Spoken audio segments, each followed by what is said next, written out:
The Boston Schoolyard Initiative was established in 1995 to transform Boston schoolyards from barren, cracked asphalt spaces surrounded by chain link fence into active centers for recreation and learning that could be used by both the school and the community. And in addition to a commitment to improving the schoolyard infrastructure, there was a commitment from the very beginning to supporting outdoor learning. The goal of BSI's education program was to really help teachers harness the power of the schoolyard. There's this intrinsic power that the schoolyard has to excite and engage students. And we wanted to help teachers harness that and use it to really deepen student learning.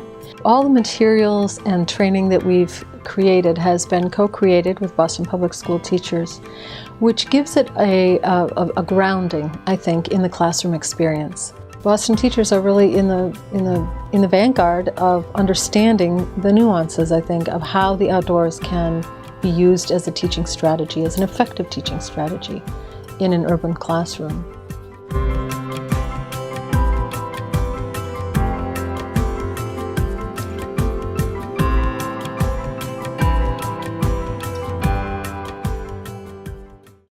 Today we're going to go to the outdoor classroom and we're going to add to this map. My name is Holly Rosa and I teach science at the Russell School.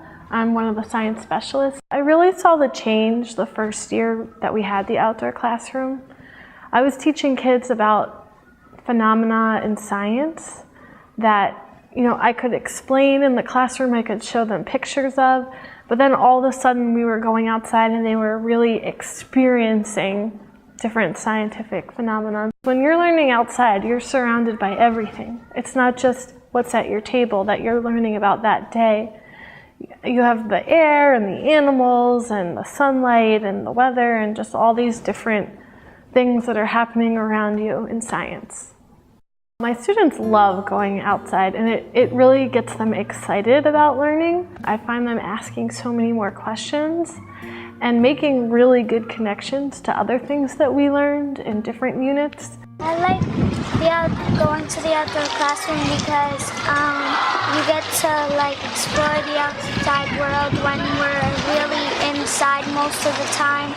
So it's really fun coming out here to search for animals and seeing what they do and to observe them. Normally the students who are very quiet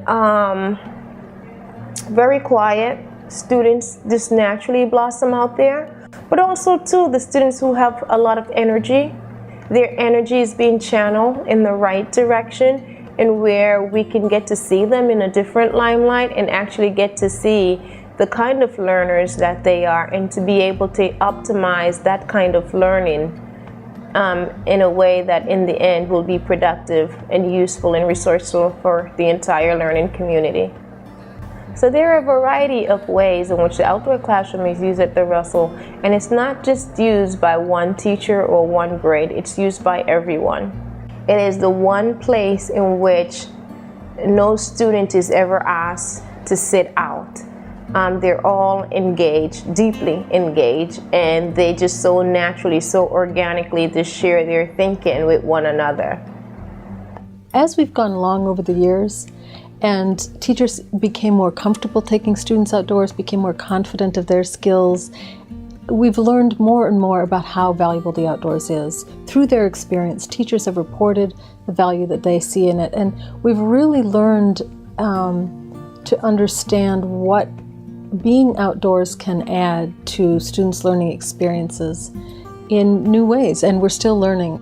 Students study so many things indoors that they really think of as textbook examples or what they're learning in school. They don't ever connect it to what goes on all around them every day. And one thing that going outdoors really adds is giving students the opportunity to apply what they're learning in the classroom to the real world. So the lesson that I just taught outside with the third grade students was part of our Structures of Life unit, and we are studying the different structures of plants and animals. And this lesson focused on seeds. It was called a seed hunt. Duran, look, we found sunflower seeds. So basically, the students went outside and they were supposed to find all different seeds to identify them. The students collected them in bags, and they were basically comparing the properties of the different seeds and trying to figure out by the shape of the seed how it traveled from its parent plant. So the students, we went all around the schoolyard, and we also spent most of our time in this outdoor classroom, and they found a variety of different seeds. They had a data sheet where they sketched the seed, and they described the color, the shape, and they predicted, how the seed traveled, whether it traveled, stuck to an animal's fur or whether it traveled by the wind blowing it. I saw a lot of excitement. The students love going outdoors. When some of my kids come in the morning during assembly, mostly you see the kids running around, not my students. They're in every nook and cranny, searching, exploring. And what are you doing? And they have all these tiny magnifying glasses that I gave them. It was really fun. And then they were telling the other kids, this is what we're learning. You should see their faces just like, oh, look. And I'm thinking, I wish I had a camera to capture these moments. In addition to taking science outdoors, we've also created strategies for taking writing outdoors. The outdoors provides a rich sensory environment that is also helpful for students in learning how to write. It provides an environment which helps them focus, and focus is very important for writing. It gives them concrete data that's immediately available to them, that it serves for inspiration. And students often say they get better ideas writing outdoors. It just helps them think. One thing we've heard teachers say is that it gives English language learners a more authentic life exposure to vocabulary. I've seen tremendous benefits for English language learners using the outdoor classroom. So last year I took a 2nd grade class out every week to hunt for different parts of the plants. We started with the seed, then we went to the root, the stem, the leaves, and so on. And they started using the plant vocabulary in their language almost automatically. And I actually got to learn some of the Spanish words for the different parts of the plant, which helped me to make connections with them. But them being able to point and find and collect in their little bags the different parts of the plants really helped them to acquire the vocabulary. One of the things we've learned about teaching outdoors is how effective it is at reaching students with special needs. Special education students, like all students, but especially students with special needs, really need to be engaged in highly rigorous activities, especially activities that require them to be hands-on. It's one thing to read about it in a book, it's another thing to go out there and actually see it and have those opportunities to work in that environment hands-on. It really puts a really good context to the curriculum, a really good context to the standards. And it's not just the Common Core that it helps to meet. It's getting students ready for the 21st century. It's getting students ready for college. It's getting students ready for life. Bringing them outdoors, learning firsthand experience is, for me and for them, I believe was the greatest learning experience they could have.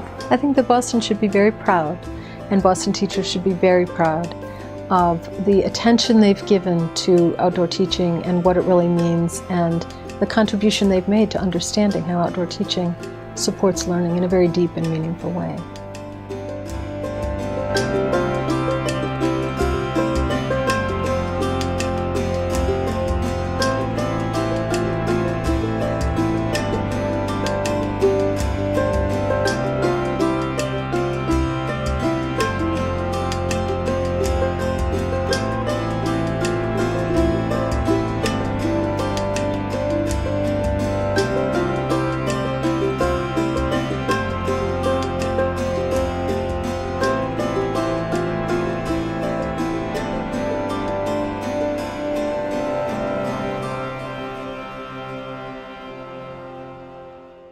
Look at Miss Rosa, look at some worms. Yeah, worms are good for the plants. They help them grow. Yeah. Eat. And worms, did you know that worms make soil? Really? Yeah, their poop is the soil. Ew! I think that's so cool.